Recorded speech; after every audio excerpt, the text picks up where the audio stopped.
அடுத்த 2 அல்லது 3 நாட்களில் ஏற்படும் எதிர்பாராத வானிலையை தொடர்ந்து கல்வி அமைச்சு வெள்ள தடுப்புக்கான ஏற்பாடுகள் மற்றும் தயார்நிலை நடவடிக்கைகளை தீவிரப்படுத்தி வருகிறது.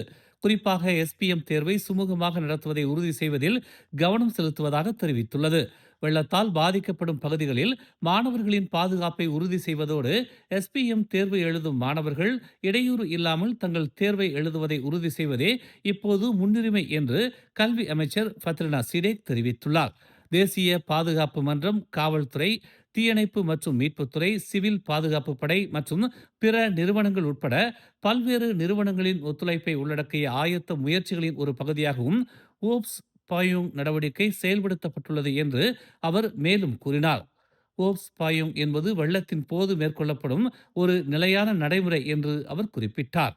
மேலும் மாணவர்களின் பாதுகாப்பை, குறிப்பாக எஸ்பிஎம் தேர்வர்களை உன்னிப்பாக கண்காணிக்க முடியும் என்பதை இது உறுதி செய்கிறது என்று எஸ்கே தாப்பாங்கில் உள்ள தற்காலிக வெளியேற்ற மையத்தை பார்வையிட்ட பிறகு அவர் செய்தியாளர்கள் மத்தியில் இதனை தெரிவித்தார். வட தீபகற்ப மாநிலங்களில் பருவமழை வெள்ளம் பரவியதால் கிட்டத்தட்ட 9,000 பேர் வெளியேற்றப்பட்டுள்ளனர். பினாங்கு மற்றும் பேரா மாநிலங்கள் கடுமையாக பாதிக்கப்பட்டுள்ளதாக தெரிவிக்கப்பட்டுள்ளது. கிளந்தான், கெடா மற்றும் பெர்லிஸில் உள்ள நிவாரண மையங்களில் பாதிக்கப்பட்டவர்களின் எண்ணிக்கை தொடர்ந்து அதிகரித்து வருவதாகவும், ஆனால் நிலைமை படிப்படியாக மேம்பட்டதால் திரங்கானுவில் பாதிக்கப்பட்ட சிலர் வீடு திரும்பியதாகவும் தெரிவிக்கப்பட்டுள்ளது. பினாங்கில் தாசே குளுக்கோரில் உள்ள 30 குடும்பங்களைச் சேர்ந்த 128 பாதிக்கப்பட்டவர்கள் நேற்று பிற்பகல் 2 மையங்களில் தங்க வைக்கப்பட்டனர். பலத்த மழையின் காரணமாக சுங்காய் ஜடாக் நதி, கம்போங் தேசா பூரி மற்றும் கம்போங் சிம்பாங் திகா ஆகிய பகுதிகள் வெள்ளத்தில் மூழ்கின. பேராக்கில் 2 மையங்கள் திறக்கப்பட்டன. ஆனால் வெள்ளத்தால் பாதிக்கப்பட்டவர்களின் எண்ணிக்கை இன்னும் தீர்மானிக்கப்படவில்லை. கிளந்தானில் வெள்ளத்தால் பாதிக்கப்பட்டவர்களின் எண்ணிக்கை 7,830ஆக உயர்ந்து அவர்கள் அனைவரும் கோத்தாபாரு, தும்பாட், பாச்சோக் மற்றும் பாசிர் புத்தே முழுவதும் 31 மையங்களில் தங்க வைக்கப்பட்டுள்ளனர். கூலிமில் இரவு 8 மணி அளவில் வெள்ளத்தால் பாதிக்கப்பட்டவர்களின் எண்ணிக்கை 404ஆக உயர்ந்தது. அதே நேரத்தில் பெர்லிஸில் 114 பேர் நிவாரண மையங்களில் தங்க வைக்கப்பட்டனர். இரவு 8 மணி அளவில் திரங்கானுவில் பாதிக்கப்பட்டவர்களின் எண்ணிக்கை 531 359ஆக குறைந்தது. சபா சட்டமன்ற தேர்தலுக்கான பிரச்சார முன்னெடுப்புகள் பரபரப்பாக நடைபெற்று வரும் நிலையில் பக்கத்தான் ஹரப்பான் வேட்பாளர்களுக்கு ஆதரவாக கல்வி அமைச்சின் சிறப்பு அதிகாரி தியாகராஜ் சங்கர நாராயணன் சபாவிற்கு சென்று தேர்தல் களப்பணி ஆற்றி வருகிறார். அவருடன் ஓம்ஸ் அறவாரிய தலைவரும் மலேசிய அரிமா சங்கத்தின் தோற்றுநருமான ஓம்ஸ் பா தியாகராஜனும் பங்கேற்று தமது ஆதரவை தெரிவித்து வருகிறார்.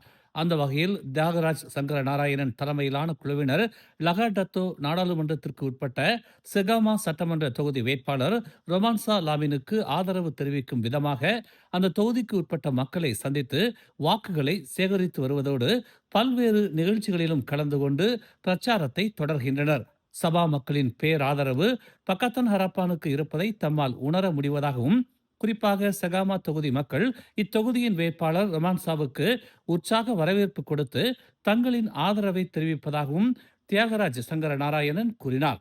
மேலும் தம்முடன் கலந்து கொண்டு ஆதரவு நல்கி களப்பணியாற்றும் ஓம்ஸ் தியாகராஜன் மற்றும் குழுவினருக்கு தாம் நன்றியை தெரிவித்துக் கொள்வதாகவும் அவர் கூறினார்.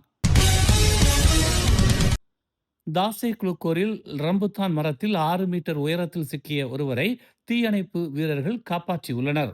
சம்பந்தப்பட்ட நபர் மரத்தில் இருந்தபோது ஒரு கிளை அவர் மீது விழுந்ததால் அவர் கீழே இறங்க முடியாமல் தவித்துள்ளார். சம்பந்தப்பட்ட 26 வயது நபர் ரம்புத்தான் மரத்தில் ஏறி ஒரு கிளையை வெட்டியுள்ளார். அப்போது அந்த கிளை அவர் மீது விழுந்தது. இதனால் முதுகு வலி ஏற்பட்டு அவர் கீழே இறங்க முடியாமல் தவித்ததாக பினாங்கு தீயணைப்பு மற்றும் மீட்புத்துறை உதவி இயக்குனர் ஜான் சகூன் பிரான்சிஸ் தெரிவித்தார். தீ அணைப்பு வீரர்கள் ஏணியை பயன்படுத்தி அந்த நபரை பாதுகாப்பாக கீழே இறக்கினர்.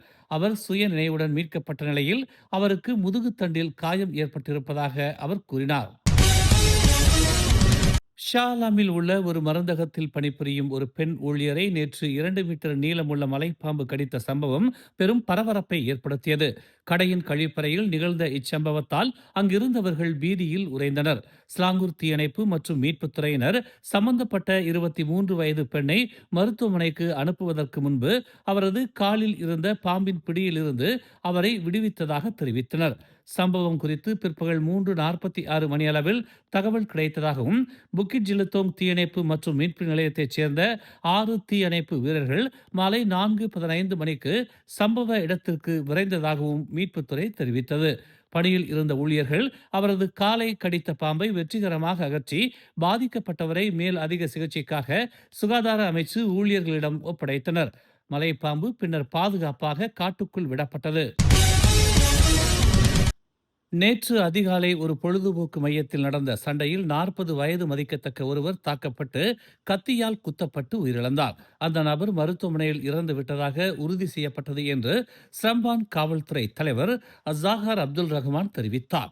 அதிகாலை 4:30 மணியளவில் நடந்த சண்டையில் 10 முதல் 12 பேர் ஈடுபட்டதாகவும் அவர்களில் ஒருவர் பாதிக்கப்பட்டவரை கத்தியால் குத்தியதாக தாங்கள் நம்புவதாகவும் அவர் கூறினார். வளாகத்தில் இருந்து 90 வினாடிகள் கொண்ட சிசிடிவி வீடியோ சமூக ஊடகங்களில் பரவலாக பகிரப்பட்டது. அதில் பாதிக்கப்பட்டவர் ஒரு கும்பலால் துரத்தப்பட்டு தாக்கப்படுவதற்கு முன்பு தப்பி ஓட முயன்றதை காட்டுகிறது. நாற்காலிகள் மற்றும் பெட்டிகளும் பயன்படுத்தப்பட்டிருப்பது பதிவாகி உள்ளது. சந்தேக நபர்களையும் சம்பவத்திற்கான காரணத்தையும் அடையாளம் காண போலீசார் காணொலி காட்சிகளை மதிப்பாய்வு செய்து வருவதாக அசாகர் அப்துல் ரஹ்மான் கூறினார். மேலும் செய்திகளை தெரிந்து கொள்ள தமிழ் மலர் இணையதளம், தமிழ் மலர் செயலி மற்றும் மலர் டிவி யூடியூப் சேனலை வலம் வாருங்கள். எங்களோடு இணைந்திருக்க மலர் டிவியை பதிவு செய்து கொள்ளுங்கள். உறவுகள் மகிழ்ந்திட விருப்பம் மற்றும் பகிர்வு சேவையை சொடுக்கிடுங்கள்.